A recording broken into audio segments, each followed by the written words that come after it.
A special thank you to each of our subscribers who make this channel possible. Here's today's story. In a significant development in Sri Lanka's political landscape, former President Ranil Wickremesinghe has been released on bail after being arrested over allegations of misusing public funds during his time in office.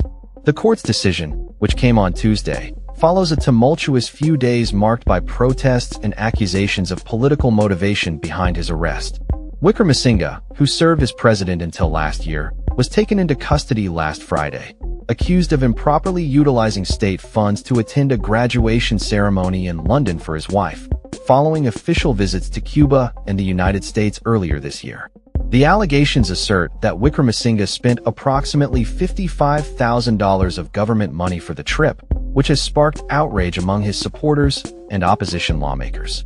The Colombo Magistrates Court granted Wickremesinghe bail on a bond of 5 million rupees, equivalent to $16,600. He joined the court hearing remotely from a state-run hospital where he was admitted due to dehydration.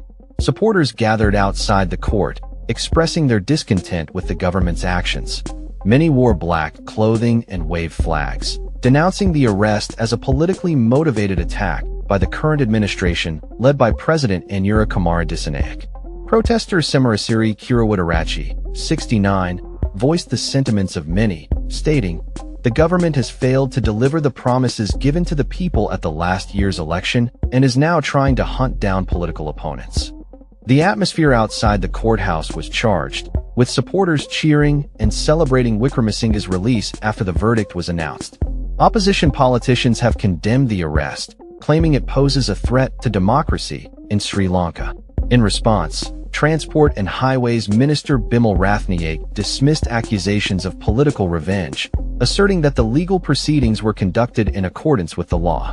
He emphasized that the government is committed to investigating alleged malpractices of previous administrations, maintaining that the law must be enforced fairly.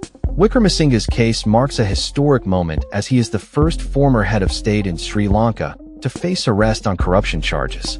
Under the leadership of Dissanayake, who came to power last year on an anti-corruption platform, numerous former government officials and political figures are currently under investigation for various allegations of wrongdoing.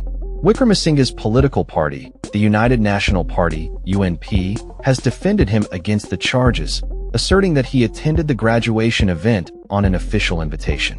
The UNP has characterized the legal actions against Wickremesinghe as politically motivated, a claim the ruling party vehemently denies. Wickremesinghe, a seasoned politician with a legal background, has previously held the position of prime minister multiple times prior to his presidency. He maintains that his wife's travel expenses were covered personally and that no public funds were misused. As the political climate continues to evolve, the implications of Wickremesinghe's arrest and subsequent release on bail will undoubtedly have lasting effects on Sri Lanka's governance and public trust. The ongoing tensions between the government and opposition highlight the challenges faced by the current administration in fulfilling its promises while navigating allegations of corruption and political maneuvering. As the country grapples with its past and seeks to move forward from a severe economic crisis, the unfolding events surrounding Wickremesinghe's case will remain a focal point in Sri Lanka's political discourse. That's all for this story. We upload videos every day covering many different subjects, so hit that subscribe button to stay informed. Thanks for watching.